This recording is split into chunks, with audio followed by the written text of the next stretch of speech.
In the beginning, it's very peaceful. Both nocturnes start out very peacefully, and then they open up into more impassioned, intense sections. And they also become very ad lib with improvisations on the opening theme. You always have to be aware of how you have to free yourself up to these ad libs and improvisations of the theme, or anything else, decorations, extra notes, quicker notes, and filigrees that are going through. And in the very beginning, you establish the mood of the beginning, at least. And the beginning is, I think of a rocking motion, like a lullaby.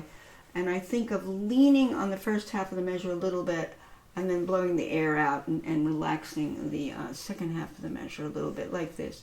Lean. Again. Lean. That's how I think of it. And I probably would half measure pedal that. It's a little too much pedal in this edition. And then when we come in with the theme, that's that underlying rocking motion of the triplets. We want to make sure we have a little bit more arm weight in the right hand, because that's the soloist. And the left hand is relentlessly really underneath, no matter what. It's pretty much underneath the right hand through the piece different times, although you'll have more intensity in different places. So you have to proportion that to what's unfolding. So when you get to the theme, we started out with lean. Here's the theme.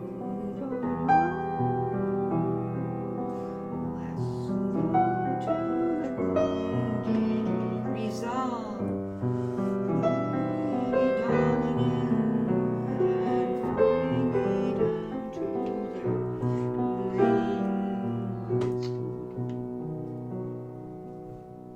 There's interesting things going on, because we got to the third measure. The bass is moving a little quicker in terms of the fundamental bass at the bottom. We had an F sharp, going to a G, going to a D sharp, going to an E, going to a B. So I want to be aware of that in terms of balancing the melody against that, the very bottom of the harmony in the fundamental bass on the bottom, from which spring out the triplet. So when I got to that, I started with my tonic E minor. I went to my dominance, and I resolved it. And dominant again, and falling down to dominant, diminished.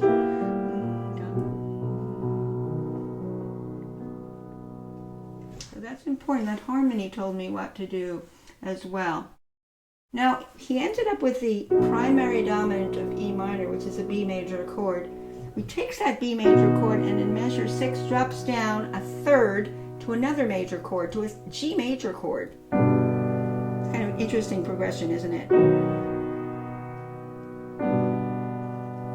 And so that G major chord is going to serve as a 6th chord to another key of B minor. So B minor 6th chord, that's another key of this piece.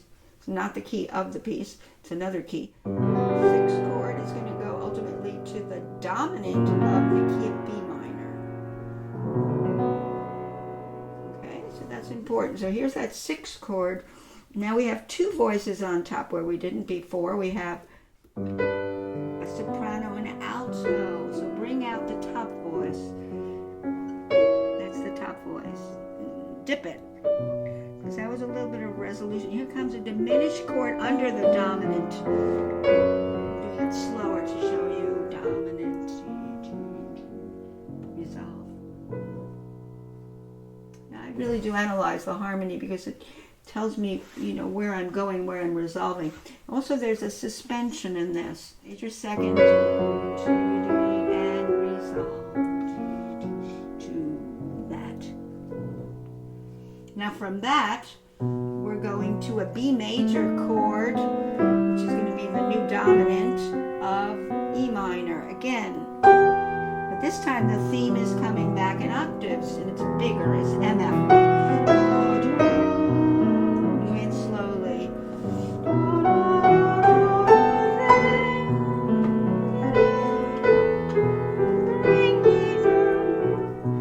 Open up yourself.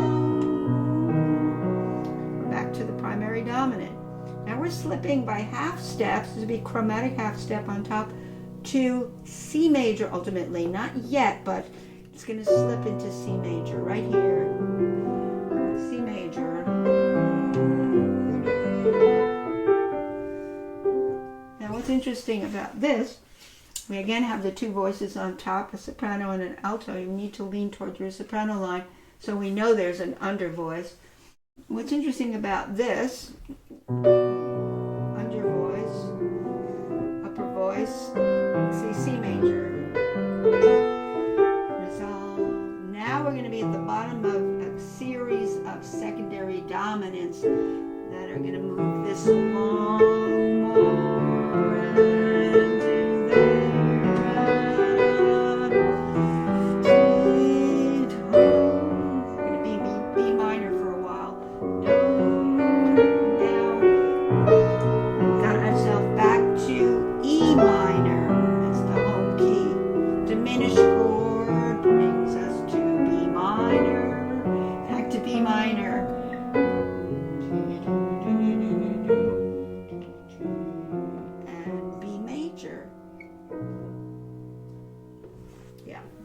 Again, there was a couple of little mistakes there that I shouldn't have done. Now we're going into secondary dominance, D minor, E major's dominant,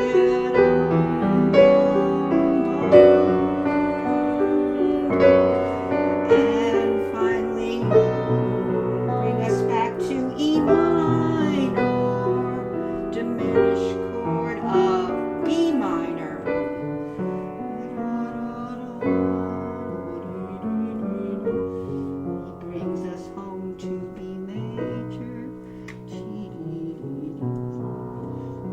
Peacefully, a new theme, something new.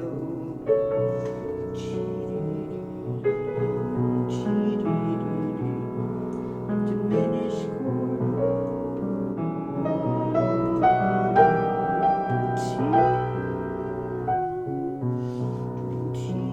Now bigger, push.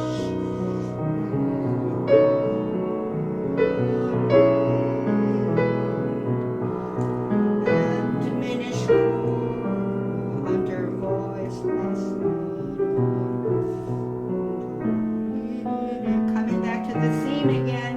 Now this is really improvised with extra notes and trills.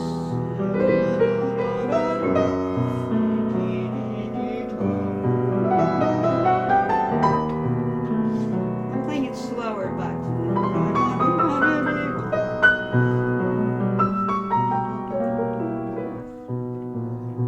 here comes that G chord, which is the sixth chord. It's the sixth chord. Going to be improvised.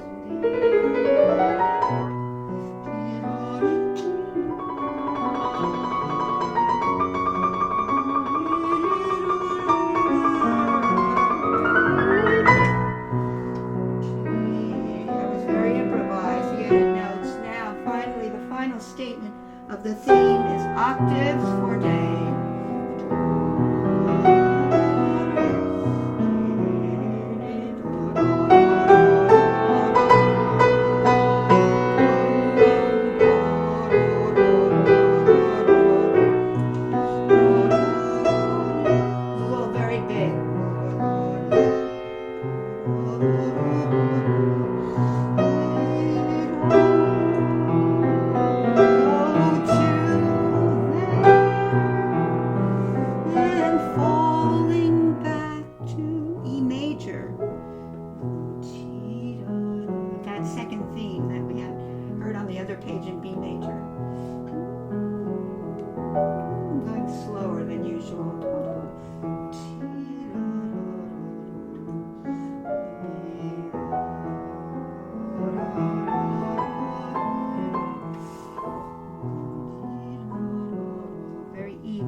to fade away. It's ending in E major. All of this has been E major.